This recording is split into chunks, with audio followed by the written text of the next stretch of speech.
2005 விடுதலை புலிகள் எடுத்து தீர்மானம் ரகசிய ஒப்பந்தத்திற்கு தயாராகும் தமிழ் தரப்பு. நாட்டு மக்களை எச்சரிக்கும் ரணில் விக்ரமசிங்க. பாரிய தீ விபத்து 41 பேர் பரிதாபமாக உயிரிழப்பு.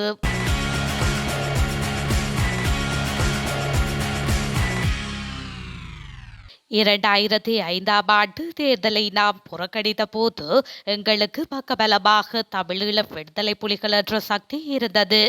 ஆனால் இன்று எங்களிடம் ஒரு சரியான பக்கபலமில்லை என நாடாளுமன்ற உறுப்பினர் சிவஞானம் ஸ்ரீதரன் தெரிவித்துள்ளார். பிரான்சில் தமிழர் வர்த்தக சங்கத்தினர் நடாத்திய நிகழ்வொன்றில் புலம்பெயர் தமிழர்களை சந்தித்து உரையாற்றும் போதே அவர் இவ்வாறு கூறியுள்ளார். மேலும் அதிபர் தேர்தலில் போட்டியிட உள்ள வேட்பாளர் தமிழ் மக்களுக்கான சமஷ்டி தீர்வை பெற்று தருவதற்கு ரகசிய ஒப்பந்தம் ஒன்றை செய்ய தயாரென்றால் அவருக்கு நாம் பகிரங்கமாக ஆதரவளிக்க தயாரென்றுள்ளார். இந்த சமயத்தில் நாங்கள் தமிழ் பொது வேட்பாளரை களமிறக்கினால் தென்னிலங்கை அரசியல்வாதிகள் எங்களிடம் இறங்கி வருவார்கள். ஆகவே இதனை நாம் பயன்படுத்த வேண்டும் எனவும் அவர் மேலும் தெரிவித்துள்ளார். நாட்டு மக்கள் மீண்டும் மருந்து, உரம், எரிவாயு, எரிபொருள் வரிசைகளில் நிற்க நேரிடும் என்றும் அதிபர் ரணில் விக்ரமசிங்கே எச்சரித்துள்ளார். அரசாங்கத்தின் வேலை திட்டத்தின் கீழ் நாட்டை முன்னோக்கி கொண்டு செல்ல முடியும் என்ற திருப்தி மக்களுக்கு இருக்குமாயின் அந்த வேலை திட்டத்துடன் முன்னோறி செல்ல முடியும் என்றும் சுட்டிக்காட்டியுள்ளார். கொழும்பு பத்தரமுல்லை வோடரஸ் எட்ஜ் ஹோட்டலில் நேற்று நடைபெற்ற கலந்துரையாடலின் போது அதிபர் மேற்கண்டவாறு தெரிவித்துள்ளார். மேலும் கருத்து தெரிவித்த அதிபர், தேர்தல்களின் போது நபர்களை பார்த்து தீர்மானம் எடுக்கும் கடந்த கால அரசியல் தவறுகளை மீண்டும் செய்ய வேண்டாம்.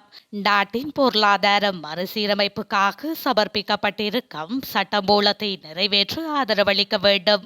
அதற்கு மாறாக நாட்டின் முன்னேற்றத்துக்கான வேறு திட்டங்களை வைத்துள்ளவர்கள் அதனை நாட்டுக்கு அறிவிக்க வேண்டும் என்று அரசியல்வாதிகள் பலதரப்பட்ட வாக்குறுதிகளை வழங்குகின்றனர். அவர்களில் எவரும் நாட்டின் முன்னேற்றத்துக்கான கொள்கைகளை முன்மொழியவில்லை என அவர் மேலும் தெரிவித்துள்ளார். இலங்கை மின்சார சபை தனது மின்சார கட்டண திருத்த யோசனையை பொது பயன்பாட்டு ஆணைக்குழுவிடம் சமர்ப்பித்துள்ளது. இந்த முன்மொழிவு தொடர்பான பொது கலந்தாய்வு விரைவில் நடாத்தப்படும் என பொது பயன்பாடுகள் ஆணைக்குழு விளக்கமளித்துள்ளது. இதனை அடுத்து ஜூலை 1 முதல் மின் கட்டணத்தை குறைக்க திட்டமிடப்பட்டுள்ளதாக பொது பயன்பாடுகள் ஆணைக்குழு அறிவித்துள்ளது. இது தொடர்பான ஏனைய நடவடிக்கைகள் ஏற்கனவே ஆரம்பிக்கப்பட்டுள்ளதாக ஆணைக்குழு மேலும் தெரிவித்துள்ளமை குறிப்பிடத்தக்கது.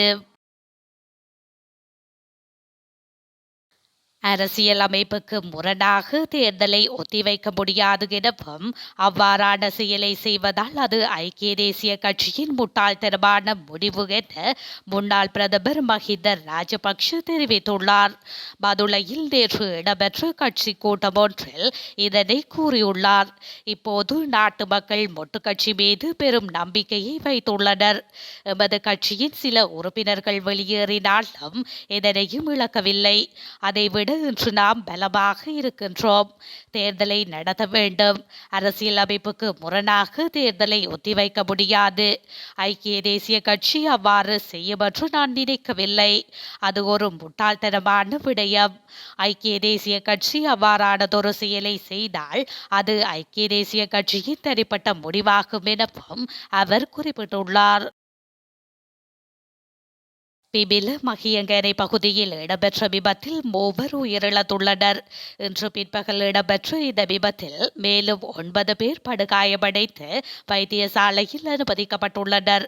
ஒரே குடும்பத்தை சேர்ந்த 3 இவ்வாறு உயிரிழந்துள்ளதாக தெரிவிக்கப்படுகின்றது. பேருந்தொன்றும் வேனொன்றும் நேருக்கு நேர் மோதுண்டத்தில் இந்த விபத்து ஏற்பட்டுள்ளமை குறிப்பிடத்தக்கது. எதிர்வரும் ஜனாதிபதி தேர்தலில் ஸ்ரீலங்கா பொதுஜன பெரமுனவின் வேட்பாளரை நிறுத்துவது தொடர்பான தீர்மானம் ஜூலை நடுப்பகுதி வரை ஒத்திவைக்கப்பட்டுள்ளதாக தெரிவிக்கப்படுகின்றது. வேட்பாளராக ரணில் விக்ரமசிங்க போட்டியிடுகின்றாரா? அப்படியானால் ஸ்ரீலங்கா பொதுஜன பெரமுனவின் எந்த வகையான நிபந்தனைகளுடன் இணைவார் என்பதன் அடிப்படையில் தனது கட்சியிலிருந்து வேட்பாளரை நியமிப்போம் என அறிவிக்கப்பட்டுள்ளது. கட்சியின் உத்தியோகபூர்வ கருத்து ஊடக பேச்சாளர் சஞ்சீவ எதிரிமானவினால் மட்டுமே வெளியிடப்படும் என கட்சியின் தேசிய அமைப்பாளர் நாமல் ராஜபக்ஷ கட்சியின் உள்ளமைப்பாளர்களுக்கு அறிவித்துள்ளார். கட்சியின் உத்தியோகபூர்வ கருத்து அறிவிக்கப்படும் வரை ஜனாதிபதி தேர்தல் தொடர்பில் தனிப்பட்ட கருத்துக்களை வெளியிட வேண்டாம் எனவும் அவரால் கடும் எச்சரிக்கை விடுக்கப்பட்டுள்ளது. எவ்வாறாயினும் பிரசன்ன ரணதுங்க உள்ளிட்டோர் ரணில் விக்ரமசிங்கவுக்கு நிபந்தனையற்ற ஆதரவளிக்க வேண்டும் என ஏற்கனவே பகிரங்கமாக அறிவித்துள்ளமை குறிப்பிடத்தக்கது.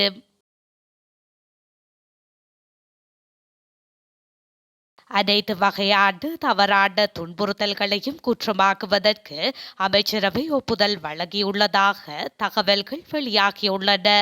சிறைச்சாலை விவகாரங்கள் மற்றும் அரசியலமைப்பு மறுசீரமைப்பு அமைச்சர் விஜயதாச ராஜபக்ஷவினால் முன்வைக்கப்பட்ட யோசனைக்கு அமைச்சரவை அங்கீகாரம் வழங்கியுள்ளதாக தெரிவிக்கப்படுகின்றது.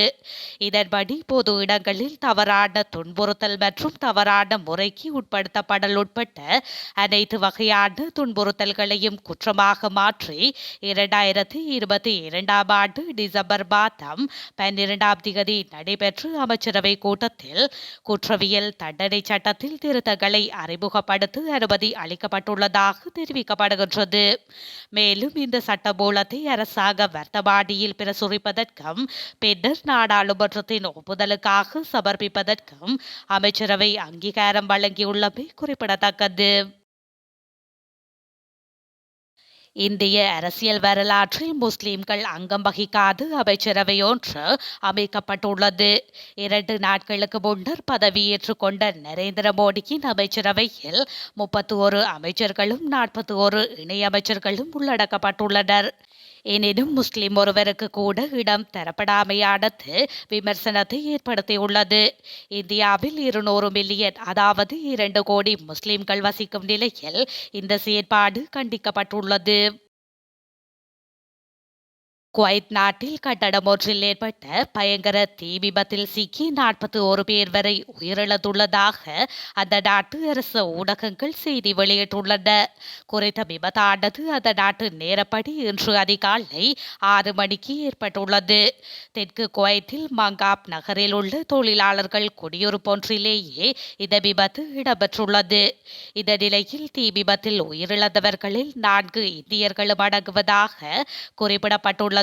தீ விபத்துக்குள்ளான குறித்த கட்டட தொகுதியில் அதிகளவில் மலையாள மக்களே வசிப்பதாகவும் தெரிவிக்கப்பட்டுள்ளது. அத்தோடு விபத்தில் காயமடைந்தவர்களை உடனடியாக மீட்டு அருகில் உள்ள வைத்தியசாலைகளில் அனுமதித்துள்ளதாகவும் மற்றும் அவர்களுக்கான உரிய சிகிச்சை அளிக்கப்பட்டு வருவதாகவும் அந்த நாட்டு சுகாதார அமைச்சு தெரிவித்துள்ளது.